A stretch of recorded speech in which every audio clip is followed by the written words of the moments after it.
Slide दिख रही है सारे लोगों को?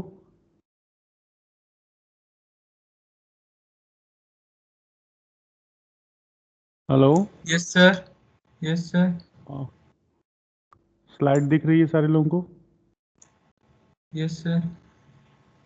अंकित, यस सर। रजत,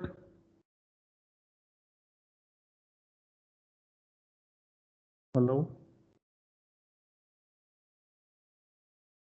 yes sir. Rajat Rajat Rajat Sharma yes sir. दिख रही है? Yes sir. ठीक है। Today our topic is UPS selection. ठीक है, it is next to previous previous one, and I'm just remind you, in a previous lecture I was discussing about the motor efficiency test, and I'm taking DC machine, all the test carried for the finding efficiency of the DC motor. ठीक है, DC motor, if I'm talking about DC motor, the DC motor may be classified into many category: DC series, DC shunt, DC compound. Compound may be cumulative and differential compound, and I discussed all the class of the DC machine, DC machine efficiency testing, and I discussed many tests of the DC machine. I discussed the which test we are performing in for DC machine, and which test of the performing on a shunt machine, as well as compound wound machine. In a previous lecture, I discussed about the if we have shunt and compound DC machine, then we will performing back to back Sapner test for the finding of the efficiency. ठीक है, and similarly I'm also discussing about the other different type series motor. तो where I concentrated the losses को जो है कैसे हमको improve करना, क्योंकि एनर्जी कंजर्वेशन एंड एफिशिएंसी जो हमारा मेन टॉपिक है सब्जेक्ट का, इसमें जो है सबसे पहले हम बात करते हैं, जब भी किसी भी सिस्टम के बारे में हम स्टडी करते हैं, if we are study any system, we are concern about the how to reduces the losses of the machine, and due to the reduction of the losses, we will improving the efficiency of the machines. ठीक है, यहाँ तक सारे लोगों को समझ में आया? तो आज if we are talking, मतलब we are talking about today our topic is selection of the UPS. What is mean by UPS? Anyone? Hello? Anyone know about UPS? In a previous lecture, I discussed about the power quality. I think your seniors taught about the power quality, where I explain many concept about UPS.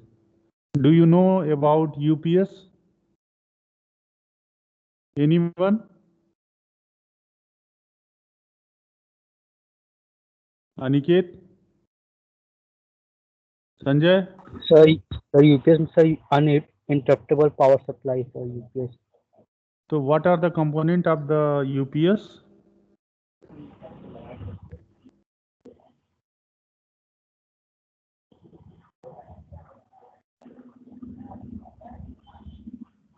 Anyone?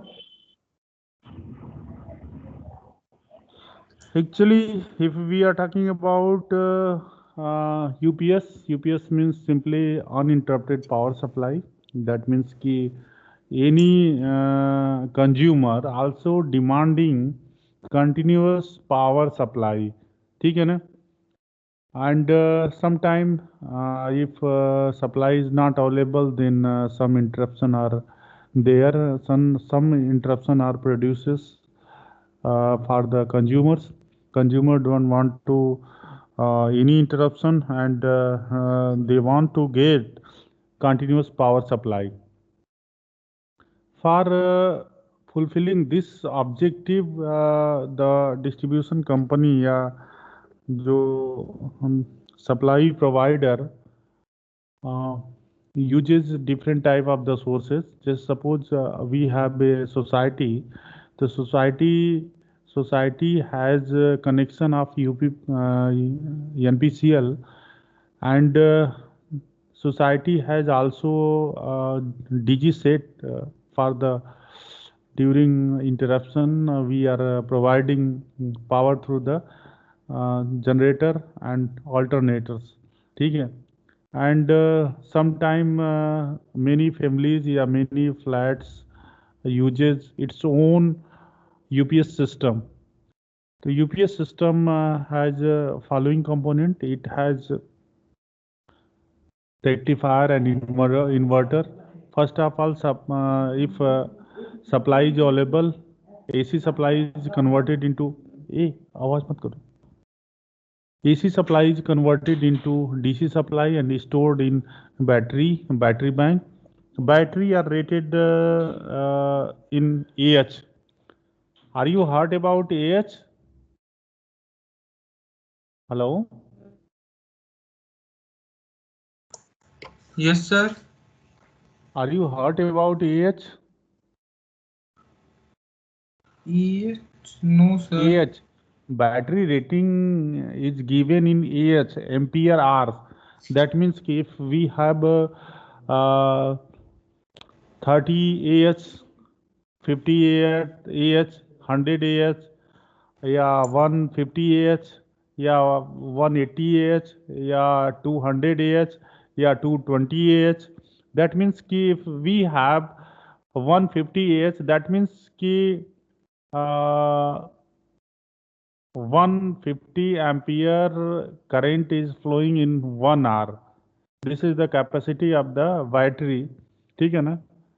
So according to the load, many families uses different rating UPS. Whatever load are there, according to families select the inverter rating, battery bank, etc. Inverter, that means कि inverter is working for the DC battery, rectifier, and same system is working as inverter and invert the battery DC supply to the AC supply for the supply of the continuous load. That means अब यहाँ पे हम बात करें, जैसे मान लीजिए suppose जो है फ्लैट्स के अंदर क्या होते हैं. फ्लैट्स के अंदर जो है हमारा NPCL का कनेक्शन होता है. कभी कभी क्या होता है, कुछ टाइम पीरियड के लिए जो है NPCL से जो है हमारा पावर जो है इंटरप्ट हो जाता है. तो ड्यूरिंग इंटरप्शन पीरियड पे क्या होता है कि उससे पहले क्या होता है कि घरों में जो है यूपीएस इंस्टॉल होता है. यूपीएस के अंदर क्या होता है कि एक रेक्टिफायर होता है, दूसरा जो है इन्वर्टर होता है. तो जब सप्लाई अवेलेबल होता है तो उस केस में क्या होता है कि एसी सप्लाई जो है डीसी में कन्वर्ट हो जाता है और बैटरी बैंक के अंदर जो है स्टोर हो जाता है. अब बैटरी बैंक के अंदर स्टोर हो जाता है, ये डिपेंड करता है कि हम जो है बैटरी कितने कैपेसिटी का यूज किया हुआ है हमने. जैसे सपोज हमारे पास बड़ी बड़ी 2 बैटरियां हैं, दैट मीन्स कि अगर 150 एक बैटरी की कैपेसिटी है, अगर 2 हमने यूज किया है तो 300 एम्पियर आर का जो है कैपेसिटी है. एम्पियर आर का मतलब कि जैसे मान लीजिए सपोज अगर 300 एम्पियर आर गिवन है तो उस केस में जो है 300 एम्पियर करंट जो है 12 वोल्ट पे 1 आवर के लिए फ्लो होगी, ठीक है ना. अगर उसमें करंट आप रिड्यूस करते हो तो उस केस में क्या होगा, टाइम पीरियड आपका बढ़ता चला जाएगा. इसी वजह से जो है जैसे जनरली क्या होता है, जैसे विलेजेस की बात करें, विलेजेस में जो है 150 एच की बैटरी यूज करते हैं. तो अराउंड जो है अगर 2 फैन चलाने हैं, ट्यूबलाइट चलाने हैं, तो अराउंड जो है 3 या 4 घंटे तक जो है हम बैकअप दे सकते हैं. तो तो इसी तरह से जिस तरह का लोड होता है उसके अकॉर्डिंग जो है यूपीएस हम सेलेक्ट करते हैं। यूपीएस सेलेक्ट करने का मतलब कि जितने जितने कैपेसिटी की बैटरी होगी उसी के अकॉर्डिंग जो है हम रेक्टिफायर सेलेक्ट करेंगे, उसी के अकॉर्डिंग जो है इन्वर्टर सेलेक्ट करेंगे। ठीक है। और फिर इसमें जो है ऑटोमेटिक जो यूपीएस सिस्टम होता है, इसको यूपीएस सिस्टम में be classified into 3 category. First is online UPS, second is offline UPS and third is the hybrid UPS. तो ऑनलाइन में क्या होगा कि सप्लाई से जो है जो हमारा लोड होगा सीधे यूपीएस से कनेक्ट होगा। ठीक है ना। दैट मीन्स कि supply is connected to UPS and it converted into DC, and DC is stored in battery, and supply is connected to the battery. This is the online UPS. And offline UPS का मतलब क्या होता है कि जैसे हमारा supply available है तो हमारा डायरेक्ट स्विच के थ्रू जो है सप्लाई से कनेक्ट होगा। जैसे ही सप्लाई जो है डिस्कनेक्ट हुआ या इंटरप्शन प्रोवाइड हुआ तो कनेक्शन जो है चेंज होकर के हमारा बैटरी के थ्रू हो जाता है। ठीक है ना। तो इसको ऑफलाइन बोलते हैं। थर्ड जो होता है हाइब्रिड में जो दोनों कंसेप्ट यूज किया जाता है। तो basically these 3 UPS are widely used. दिख रहा है ना पीपीटी सारे लोगों को? ठीक है। हेलो। यस सर, यस तो सर। यहाँ तक समझ में आया ऑनलाइन यूपीएस और ऑफलाइन हाइब्रिड। अब थोड़ा सा मैं जो है इसका डायग्राम बना करके मैं आपको बता देता हूँ।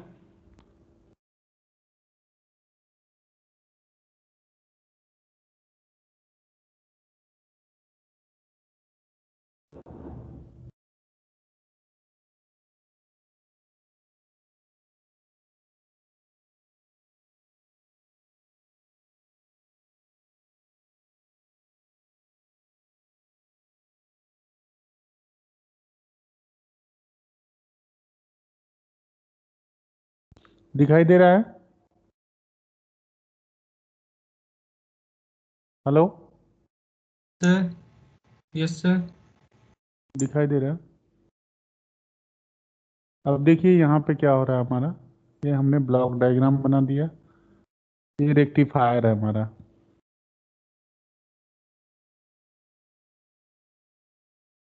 रेक्टिफायर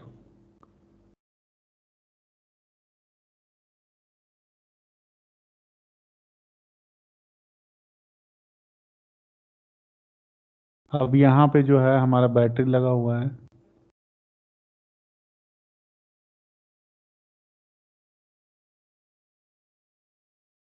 ठीक है। बैटरी समझ लेंगे ना आप लोग। और ये जो है हमारा यहाँ पे इन्वर्टर लगा हुआ है।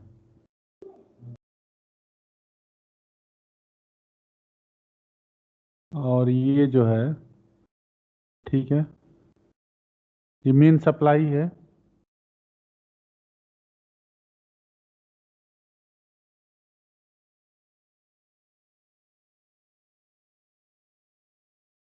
ठीक है। अब क्या हो रहा है कि यहाँ पे जो है एसी से जो है इस पॉइंट पे डीसी पे कन्वर्ट हो रहा है। ठीक है। डीसी यहाँ पे स्टोर हो रहा है बैटरी के अंदर। ये बैटरी दिख रहा है ना। अब यहाँ पे स्टोर हो रहा है और फिर इसके बाद जो है स्टोर हो करके ये इन्वर्टर के थ्रू जो है ये बैक जो है एसी में कन्वर्ट हो रहा है। ठीक है।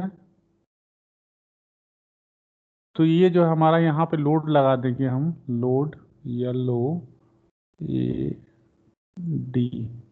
ठीक है। इसको बोलते हैं ऑनलाइन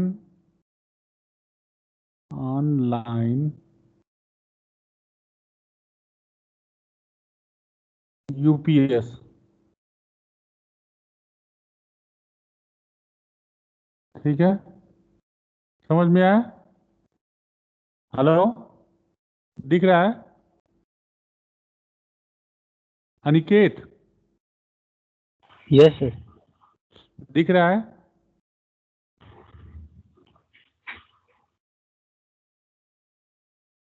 अब यहाँ पे क्या है कि ये जो डायरेक्ट सप्लाई है यहाँ पे एक स्विच लगा हुआ है। ठीक है ना। ये स्विच जो है इस तरह से है, या तो इससे कनेक्ट होगा या तो इससे कनेक्ट होगा, ठीक है। एक मिनट, इसको मैं और सही से बना देता हूँ।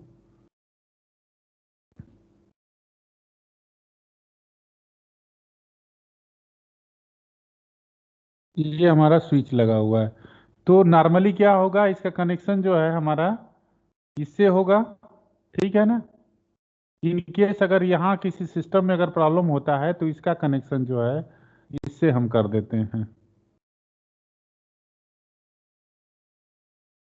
ठीक है ना। प्रॉब्लम होने पे इसका कनेक्शन इससे कर दिया जाता है। समझ में आ रहा है यहाँ तक? हेलो, ये जो है ये हमारा स्विच है। अगर यहाँ पे करते हैं तो हमारा जो है डायरेक्ट सप्लाई से कनेक्ट हो जाता है, और इस पे कनेक्ट करते हैं तो ये इन्वर्टर से कनेक्ट हो जाता है, ठीक है। तो ये हमारा सिस्टम हो गया। जनरली क्या होता है कि हमारा जो है लोड लोड जो है इन्वर्टर से कनेक्ट होगा, तो ये जो है हमारा ऑनलाइन यूपीएस हो जाएगा। सेकेंड केस हम बात करते हैं ऑफलाइन यूपीएस का। तो ऑफलाइन के केस में क्या होगा कि ये जो है हमारा ये पूरा नॉर्मली क्या होगा, ये जो है हमारा इससे कनेक्ट रहेगा, डायरेक्टली सप्लाई से हमारा कनेक्ट रहता है, ठीक है। यहाँ पे इन्वर्टर का कनेक्शन है तो नॉर्मली जो है ये इससे कनेक्ट होता है। ये हमारा ऑफलाइन हो गया, वो डबल एफ,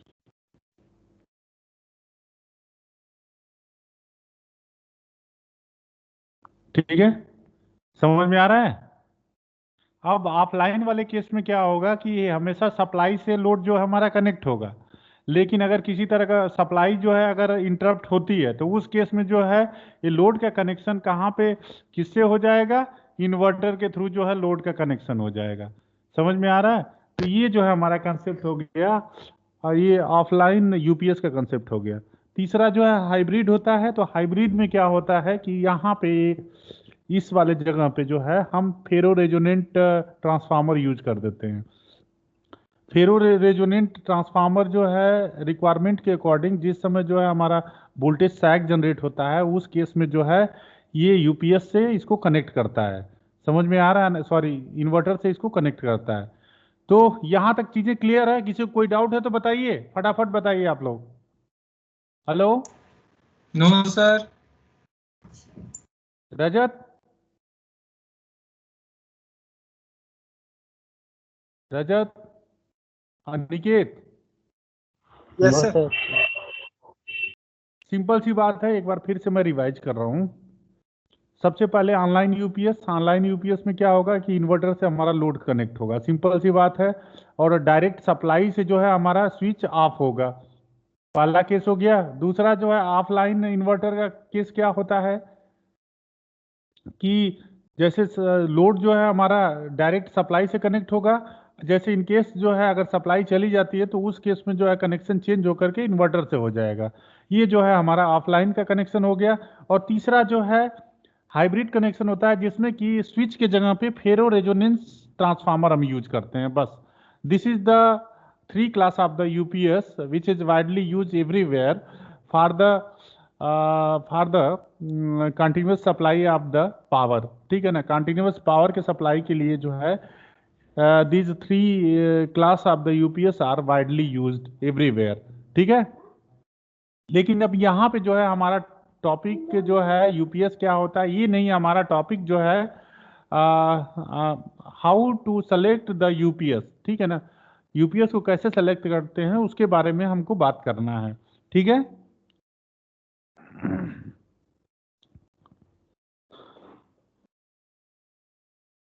तो अब मैं जो है मेन स्लाइड पे जाता हूँ, इसको जो है रिमूव करता हूँ, ठीक है।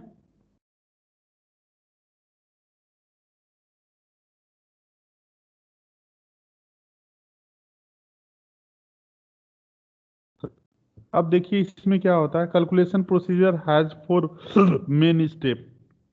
Determine and collect the prospective AC UPS load. अब जो है हमको फाइंड आउट करना है कि टोटल एसी लोड कितना है।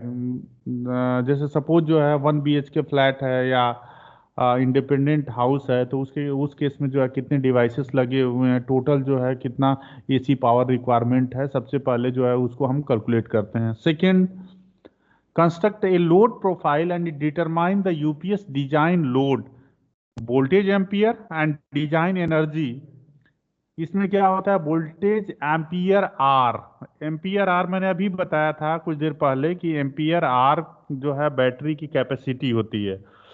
एम्पियर आर कैपेसिटी का मतलब कि बैटरी का जो वोल्टेज होता है वो 12 वोल्ट की बैटरी आती है, लेकिन उसमें जो है 150, 100 या 220, 180 एम्पियर आर लिखा होता है। मतलब कि 12 वोल्ट पे जो है 150 लिखा हुआ, तो 150 एम्पियर जो है 1 आवर तक वो डिलीवर कर सकती है battery. That is the capacity of the battery.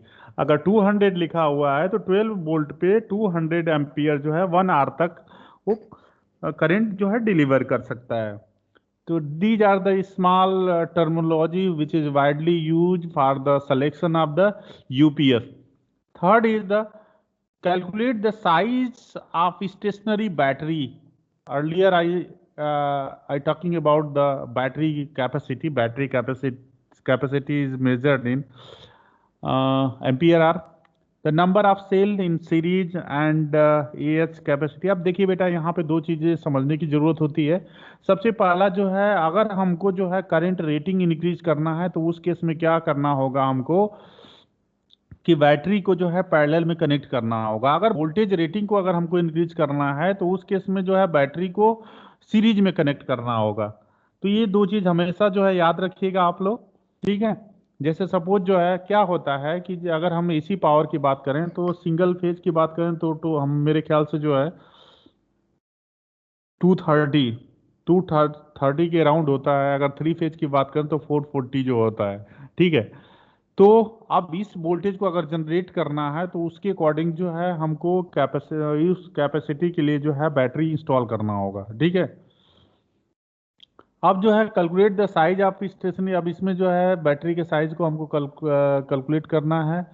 अब कितने जो है सीरीज बैटरी यूज करना है, कितने पैरेलल में यूज करना है, कितने एएच की बैटरी लगी हुई है, ये सारी चीज़ों के थ्रू जो है हम एक एस्टिमेट करते हैं, जिसके थ्रू जो है पूरे बैटरी बैंक का जो है कैलकुलेशन करते हैं, ठीक है। Determine the size of the inverter, rectifier, charger and static switch. अब इसमें जो है मैंने बताया था कि बेसिक जो कंपोनेंट क्या क्या यूज करेंगे, सबसे पहले रेक्टिफायर यूज करेंगे, इसके बाद जो है बैटरी यूज करेंगे, इसके बाद इन्वर्टर यूज करेंगे, इसके बाद जो है चार्जर या स्टैटिक स्विच यूज करेंगे। जो कि मैंने बताया था कि ऑनलाइन स्विच के अंदर जो है क्या हो रहा था कि लोड जो है इन्वर्टर से कनेक्ट था, ठीक है, लेकिन ऑफलाइन के केस में मैंने बताया था कि लोड जो है हमारा डायरेक्ट सप्लाई से कनेक्ट होता है। जब कभी इंटरप्शन प्रोवाइड होता है तो उस केस में जो है इन्वर्टर से कनेक्ट हो जाता है। तो ये जो है हमारा ऑफलाइन का केस मैंने बताया था। थर्ड वाला, जब रिजोनेंट ट्रांसफार्मर हम यूज कर लेते हैं तो उसको जो है हम हाइब्रिड यूपीएस बोलते हैं। तो यहाँ पे जो स्विच होता है, जो स्विच जो चेंज करते हैं, चेंज ओवर जो हम यूज करते हैं, ठीक है। तो अब ये जो है कितने कैपेसिटी की बैटरी हमको इंस्टॉल करना है, कितने कितने लोड को जो है, लोड की कैपेसिटी क्या है, उसको जो है अगर बैकअप प्रोवाइड करना है तो उसके अकॉर्डिंग जो है हम सारी रेटिंग को जो है हम सेट करते हैं। बैटरी के रेटिंग को सेट करते हैं, रेक्टिफायर के रेटिंग को सेट करते हैं, इन्वर्टर के रेटिंग को सेट करते हैं, और जो स्विच लेते हैं उसको उसके कैपेसिटी को भी हम जो है कैपेसिटी के अकॉर्डिंग ही सेट करते हैं, ठीक है। यहां तक समझ में आए simple calculation methodology? Hello hello Aniket. Yes sir. अब इसके बाद में collect the AC UPS load. अब इसमें जो है क्या क्या करते हैं, determine the type and quantity of the load, for example industrial and facilities. देखिए अब जो है सबसे पहले यहाँ पे क्या करते हैं कि हम डिसाइड मतलब फाइंड करते हैं कि हमको जो है जो यूपीएस। हेलो, हाँ, आवाज पहुंच रही है ना आप लोगों तक? Aniket, yes sir. कोई दिक्कत तो नहीं ना है? No sir. ठीक है। अब देखो, अब क्या है कि इसके बाद हम पता करते हैं कि किस तरह के लोड को जो है हमको बैकअप देना है। ठीक है ना। लोड, अगर लोड के टाइप की अगर बात करें तो लोड जो है हो सकता है कि इंडस्ट्रियल हो, रेजिडेंशियल हो, फैसिलिटीज हो, ये सारी चीज़ें जो है हो सकती हैं। तो हमको ये भी फाइंड आउट करना है कि किस तरह का लोड को जो है हमको बैकअप देना है। Next, the critical instrumentation and control load such as DCS, distribution control system, and ESD, processor and marshalling hardware. देखो, कभी कभी क्या होता है कि डिस्ट्रीब्यूशन कंट्रोल सिस्टम को जो है हमको बैकअप देने होते हैं, क्योंकि जो डिस्ट्रीब्यूशन कंट्रोल सिस्टम जो होता है, it is the important part of the our distribution system. If any failure in control system causes causes loss in large scale. ठीक है ना, लार्ज स्केल पे जो है लॉसेस हो सकते हैं, जिसकी वजह से जो है हम डिस्ट्रीब्यूशन कंट्रोल सिस्टम को जो है बैकअप प्रोवाइड करते हैं। ठीक है। अब फिर प्रोसेसर एंड मार्शलिंग हार्डवेयर, जैसे हम प्रोसेसर कंप्यूटर सिस्टम के अंदर जो प्रोसेसर हम यूज करते हैं, तो उसमें क्या होता है कि जैसे सपोज हमने सिस्टम यूज कर रहे हैं, तो सिस्टम में अगर पावर सप्लाई ऑफ हो जाती है, तो हमारा जो है पूरा जो भी हम वर्क किए होते हैं तो उसमें जो है डिलीट हो सकता है, या फिर से हमको जो है दोबारा प्रोग्रामिंग करनी होगी। चाहे सपोज जो है अगर वी आर डूइंग एल्गोरिदम या any programming, then we will start from its again from origin. So this is the very difficult task. That's why we are using UPS for the supplying critical load. These are the type of the critical load, and first is DCS, distribution control system, and second is the ESD, processor and marshalling hardware, and next critical workstation and EHMI, telecommunication equipment and sensitive electronics। अब telecommunication equipment का मतलब क्या होता है कि आप लोग generally जो है देखे होंगे कि जो हमारा जहाँ पे टावर लगे होते हैं तो वहाँ पे BTS होते हैं। तो BTS क्या होता है कि ये जो है 24 आवर ऑपरेट होते रहते हैं, क्योंकि अगर हमारा BTS के अंदर जो हम पावर सप्लाई कर रहे हैं, अगर इसमें किसी तरह कोई इंटरप्शन होता है तो उस पर्टिकुलर टाइम पीरियड के लिए या उस टाइम इंटरवल के लिए जो है हमारा पूरा सिग्नल शट डाउन हो जाएगा। शट डाउन होने का मतलब कि नेटवर्क शट डाउन होगा। तो it is very difficult time for the shut down the whole system. अब इससे क्या होगा कि पूरा सारा जो वर्क हो रहे हैं उसके अंदर जो है इसका इफेक्ट होगा। तो जितने भी टेलीकम्युनिकेशन इक्विपमेंट हम यूज करते हैं तो उनको जो है हमको बैकअप प्रोवाइड करना होता है। तो ऐसे केसेस में जो है हम यूपीएस यूज करते हैं। यूपीएस के थ्रू जो है पावर को कंटिन्यू हम जो है सप्लाई करते हैं, जिससे कि किसी तरह का कोई इंटरप्शन ना हो, और किसी तरह का इंटरप्शन ना होने की वजह से जो हमारा नेटवर्क हमेशा जो है मेंटेन होता है। ठीक है। तो if I am talking about the consumer end point of view या end, and consumer always want to uh, take the supply in continuous. No, any of the consumer don't want to discontinue the supply, and अब इसकी वजह से जो अगर network की भी बात करें तो नेटवर्क में जो है प्रॉब्लम नहीं होना चाहिए, क्योंकि काफ़ी सेंसिटिव डिवाइस जो है ऑपरेट हो रहे होते हैं। ठीक है। तो इन सारे चीज़ों को जो है ऑपरेट करने के लिए हम यूपीएस सिस्टम यूज करते हैं, जिससे जो है कंटिन्यूस पावर को सप्लाई करते हैं। ठीक है। तो नेक्स्ट जो है हमारा, the necessary load data should be available from the instrumentation and control engineers. अब कभी कभी क्या होता है कि कुछ नेसेसरी डेटा जो है हमारा इंस्ट्रूमेंटेशन मीन्स कि अभी जो है पिछले वाले लेक्चर में मैंने बताया था आप लोगों को, सॉरी आप लोगों को नहीं बताया था, एक्चुअली मैं थर्ड ईयर में जो है एक सब्जेक्ट पढ़ा रहा हूँ, सेंसर एंड ट्रांसड्यूसर। तो सेंसर और ट्रांसड्यूसर में जो है मैंने बताया था, आप लोगों को भी पढ़ाया था शायद। सेंसर और ट्रांसड्यूसर किसने पढ़ाया था आप लोगों को? पढ़े थे कि नहीं पढ़े थे आप लोग? हेलो, हेलो, सुनाई दे रहा है? Aniket, hello Yes, Aniket, sir. Yes. Hello. Yes. सुनाई दे रहा है? मोहित, हेलो मोहित, जी सर। जी सर। अच्छा ठीक है। तो सेंसर पढ़ा होगा आप लोगों ने, तो उसमें जो है एक टॉपिक पढ़ाया जाता है data acquisition system.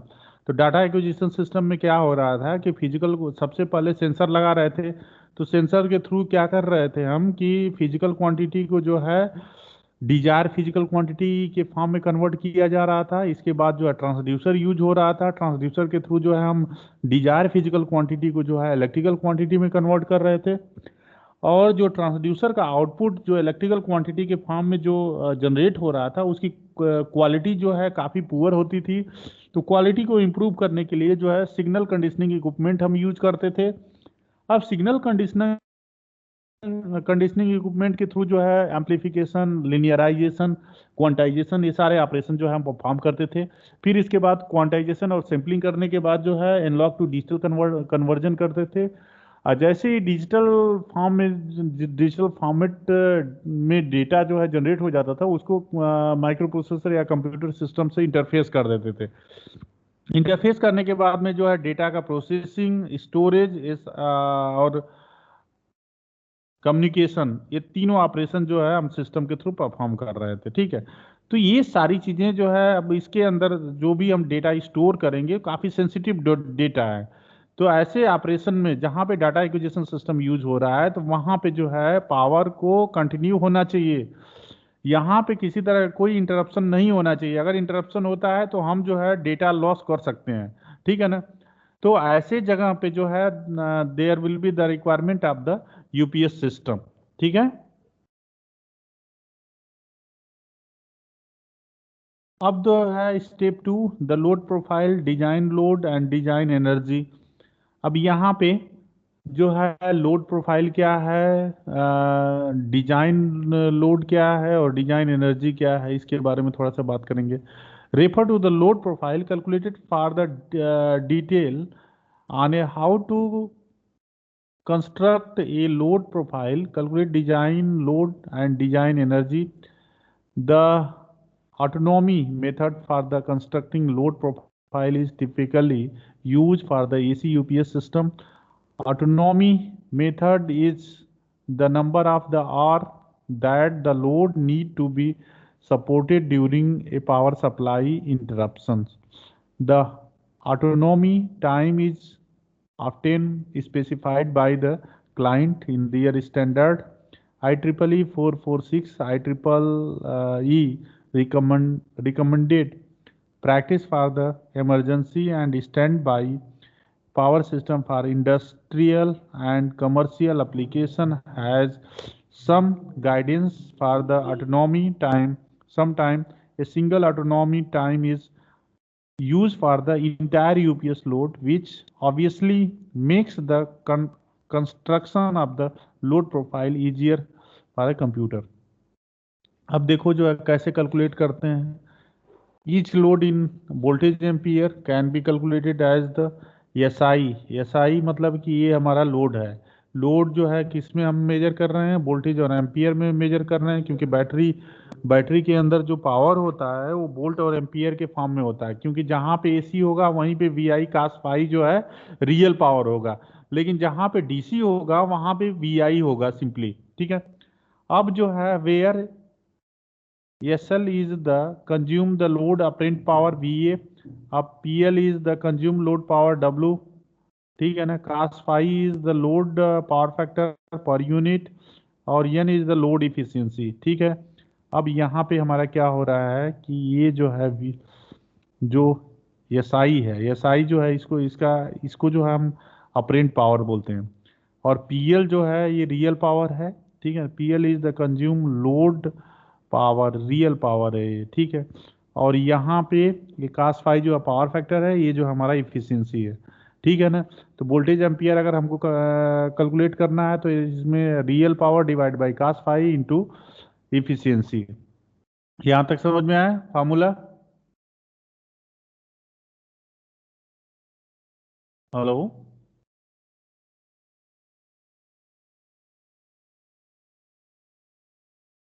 Hello? Hello? Aniket? Yes, sir.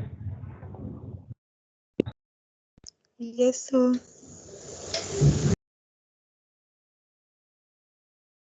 Hello? Aniket? अच्छा, कौन कौन? ठीक है।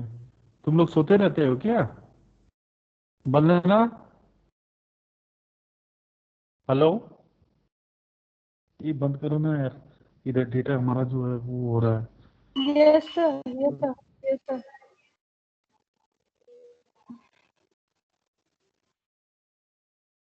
डेटा ऑफ करके उसको करो, उसको बंद कर दो, चल जाएगा। ठीक है। सुनाई दे रहा है? समझ में आ रहा है कुछ?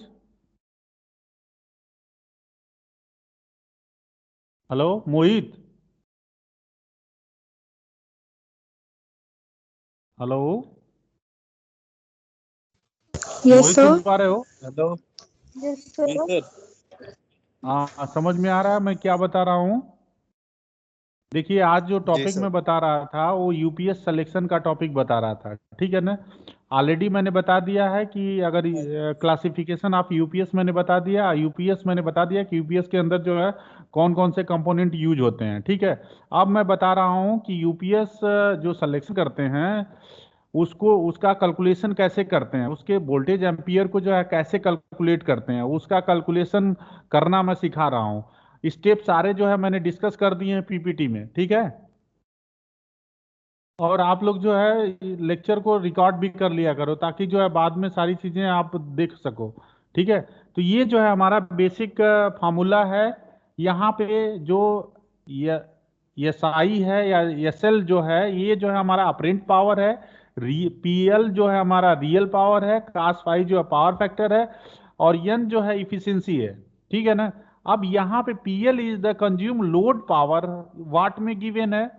और cos phi is the load power factor है, पर यूनिट वैल्यू में लिया गया है। और यहाँ पे ईटा जो है लोड इफिशियंसी है, पर यूनिट वैल्यू में लिया गया है, ठीक है? इस फार्मूले को फटाफट नोट कर लीजिए आप लोग।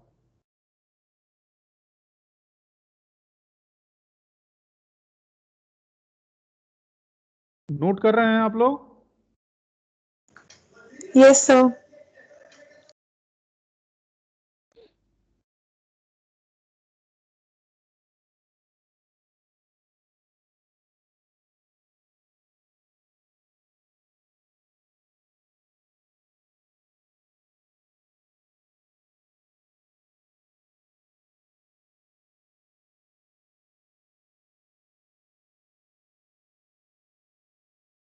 होगा तो बता देना।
सर हो गया।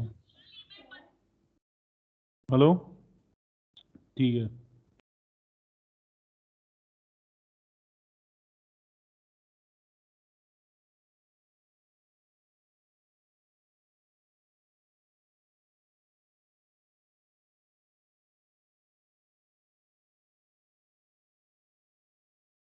अब देखिए, इसमें जो है, जो सीसीटीवी कैबिनेट, ये सारी चीज़ें जो है, लोड कैलकुलेशन है। लोड कैलकुलेशन जो है, अब इसको ये डिपेंड करता है, लोड के ऊपर डिपेंड करता है। वैरी हो सकता है कि कितने इक्विपमेंट आपने लगाया हुआ है और कितने रेटिंग के हैं। और बेसिकली जो है, जो हम कैलकुलेट करते हैं उसका प्रोसीजर मैं बता देता हूँ कि लोड जो है, लोड हमारा वाट में होगा, पावर फैक्टर जो है हमारा,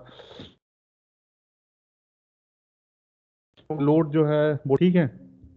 अब वोल्टेज एम्पियर आ रहा आएगा, तो यहाँ से जो है हम, तो कैलकुलेशन करने का तरीका जो है हमारा इस तरह से होता है कि जो हमारा एक्चुअली, जो हम एसी पावर की बात करेंगे तो एसी पावर में जो है रियल पावर हम मेजर करते हैं। तो रियल पावर को जो है हमने वाट में मेजर किया हुआ है। पावर फैक्टर को जो है यहाँ पे मेजर किया गया है। और लोड जो है वोल्टेज एम्पियर को जो है यहाँ पे मेजर किया गया है, ठीक है। अब इसी के अकॉर्डिंग जो है, इसका टोटल हमने वोल्टेज एम्पियर आर हमने फाइंड आउट किया हुआ है। इसके बेसिस पे जो है हम यूपीएस का रेटिंग जो है डिसाइड करते हैं, ठीक है।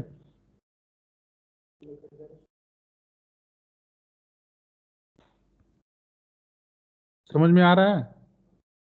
जैसे सपोज जो है, हमारे घर में कितने इक्विपमेंट लगे हुए हैं, उस पे जो है ये रेटिंग गिवन होती है। रेटिंग गिवन का मतलब कि जो टोटल लोड है, लोड में जो है हमारा वोल्टेज, इसमें जो है यहाँ से हम फाइंड आउट कर लेते हैं। अगर वाट में गिवन है, वाट में गिवन है तो वी आई कास फाई होगा, ठीक है। तो वोल्टेज का वैल्यू दिया होगा, करंट का वैल्यू दिया होगा और पावर फैक्टर का वैल्यू दिया होगा। तो यहाँ से जो है हम वी ए का वैल्यू फाइंड आउट कर लेंगे।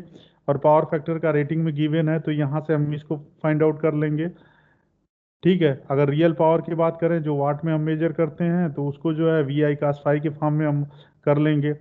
अब इसी को जो है वोल्टेज एम्पियर आर के फॉर्म में अगर हमको कैलकुलेट करना है, तो सीधे सीधे जो हम यहाँ पे जो हमारा आ रहा है, ठीक है। जैसे यहाँ पे कितने आर तक इसको ऑपरेट करना है, जैसे 3 आर के लिए ऑपरेट करना है। हेलो, समझ में आ रहा है? हेलो, समझ में आ रहा है आप लोगों को? जी सर। देखो बेटा, सबसे पहले जो है क्या होता है, जितने भी एसी सिस्टम होते हैं तो उसका रियल पावर गिवन होता है। रियल पावर जैसे सपोज जो है 450 गिवन है। समझ में आ रहा है ना? रियल पावर का मतलब हो गया वी आई कास फाई का वैल्यू 450 है। अब इसमें जो है पावर फैक्टर का वैल्यू जो है गिवन है, कितना, 0.85 है। अगर पावर फैक्टर से हम जो है, अगर इसको डिवाइड कर देंगे, डिवाइड करिए आप लोग। अगर पॉइंट मतलब 450 को जो है 0.85 से डिवाइड करेंगे तो कितना आएगा? अराउंड 529 आएगा। इतना आएगा ना?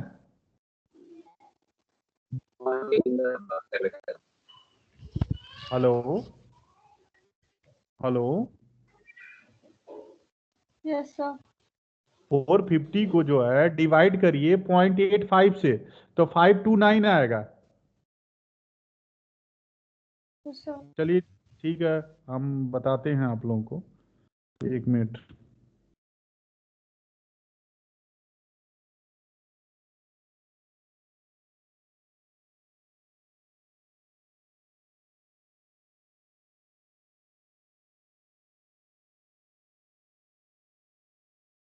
व्हाइट बोर्ड दिख रहा है? Yes, sir. 1 मिनट बस, मेरा ओपन हो रहा है।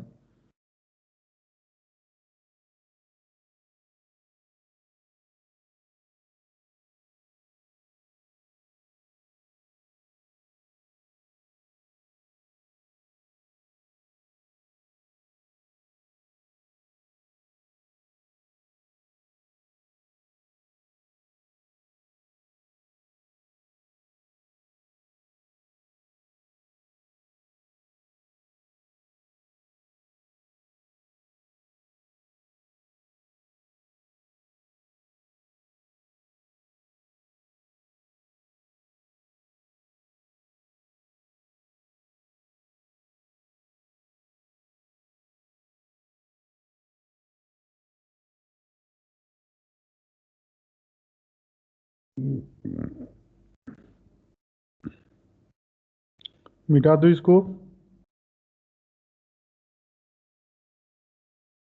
व्हाइट बोर्ड दिख रहा है ना सबको?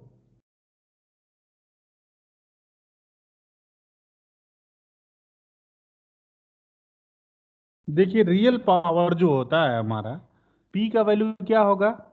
P का वैल्यू जो है सीधे सीधे हमारा होगा V इंटू आई into cos phi.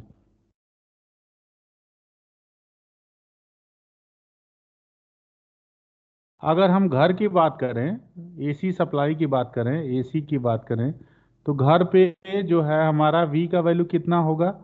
230। Ideal case है, ठीक है, 230 हो जाएगा।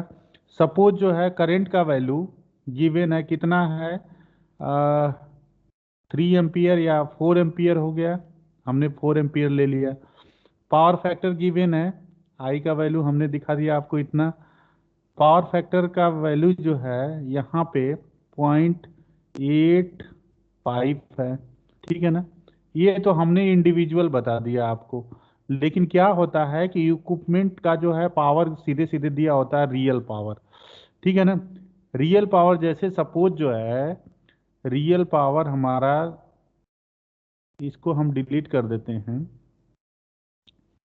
हमको करंट का वैल्यू पता नहीं है, ठीक है? लेकिन जो है यहाँ पे गिवन है कि टोटल जो लोड है वो 450 450 है। 450 का मतलब, अब यहाँ पे जो है पावर फैक्टर गिवन है, तो हम जो है क्या करेंगे? अब देखिए यहाँ पे अगर हमको जो है वी आई का वैल्यू फाइंड आउट करना है, वी आई का वैल्यू अगर फाइंड आउट करना है, तो यहाँ पे क्या करेंगे हम? सीधे सीधे P divide by cos phi कर देंगे, ठीक है? यहाँ पे हमको ये पता है, पावर फैक्टर पता है, और ये जो है रियल पावर पता है, तो यहाँ पे सीधे सीधे हमारा आ जाएगा 450 डिवाइड बाई 0.85। कितना आ रहा है? कितना आ रहा है? 450 का जीरो में जो है 0.85 से जो है डिवाइड करेंगे, क्योंकि देखिए P equal to V I cos phi है। अगर वी आई का वैल्यू अगर हमको फाइंड आउट करना है तो P बाई कास फाई हम करेंगे, ठीक है? सुनाई दे रहा है? हेलो? हेलो? Yes, sir. जी Yes, sir. सर। कितना Yes, वैल्यू sir. आएगा? सुनाई दे 0.8 से 0.85 से डिवाइड करिए। रुक जाइए, मैं भी करता हूँ।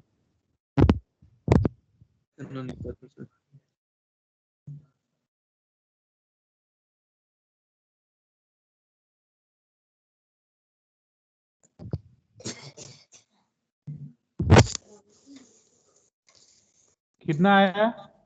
सर 529 ना? ठीक है, 529 आ गया। 0.4। ये हमारा जो है क्या आ गया? वोल्टेज एम्पियर आ गया, वोल्टेज एम्पियर आ गया, ठीक है? अगर सपोज जो है हम इस डिवाइस को 3 आर के लिए अगर हम यूज करते हैं, तो इसमें जो है 3 से मल्टीप्लाई कर देंगे, तो टोटल जो है हमारा क्या होगा? यहाँ पे हम डिलीट करके बताते हैं आप लोगों को कि टोटल जो है एनर्जी कितना आएगा। एनर्जी क्या होता है? पावर इनटू टाइम, ठीक है? एनर्जी जो है P इंटू टी होता है। अब P इंटू टी 3 आर के लिए अगर हम करते हैं, तो यहाँ पे 529 इंटू 3 करेंगे, 3 करेंगे तो कितना आएगा? कैलकुलेट करके बताइए आप लोग।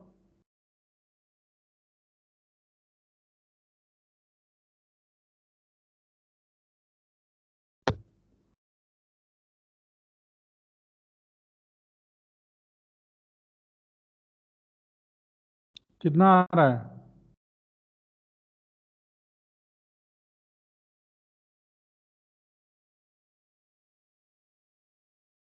1585 आएगा, 1585। ठीक है, अब जो है सीधे सीधे हमको चलना है वहां पे स्लाइड में। देखिए 1585 आ रहा है, तो 1588 जो है लिया गया है यहाँ पे। तो इस तरह से जो है हम घर के अंदर जितने भी हमारे लोड लगे हुए हैं उसको जो है वोल्टेज एम्पियर आर में जो है कैलकुलेट कर लेते हैं। ठीक है, अब यहाँ पे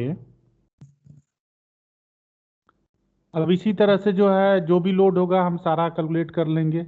अब इसके बाद में नेक्स्ट जो हमारा स्टेप आता है कैलकुलेट लोड डिजाइन। अब लोड डिजाइन में क्या आएगा यहाँ पे देखिए एस डी जो है एस पी ब्रैकेट के अंदर 1 प्लस के जी, दूसरे ब्रैकेट में 1 प्लस के सी। अब यहाँ पे एस डी का मतलब क्या होता है, is the design load apparent power, voltage ampere में अपरेंट पावर है, डिजाइन लोड है। S P is the peak load apparent power derive from the load profile, load profile से जो है हम पीक लोड अपरेंट पावर को जो है डिजाइन किया हुआ है। K G is the contingency for the future load growth, on K C is the design for the margin, margin percentage. और ये फार्मूला फटाफट आप लोग जो है फटाफट ये फार्मूला लिख लीजिए क्योंकि बहुत इंपॉर्टेंट है। कल को इंडस्ट्री में भी अगर काम करते हैं, अगर आप लोगों को जो है यूपीएस सिलेक्शन करने के लिए बोला जाएगा तो आप सारे फार्मूले यूज करके जो है सिलेक्शन करेंगे। ठीक है, सुनाई दे रहा है? Yes sir. नोट कर लिया आप लोग, फटाफट करिए। आई थिंक आज का जो है लेक्चर काफ़ी ज़्यादा हो गया, तो फिर हम जो है कल इसको कंटिन्यू करेंगे, थोड़ा मोड़ा बचा होगा तो उसको कंप्लीट कर लेंगे। ठीक है, सुनाई दे रहा है? Yes sir. सबको समझ में आया? हाँ मोहित, सबको हाँ मोहित बता। हेलो, जी सर। समझ में आया? जी सर।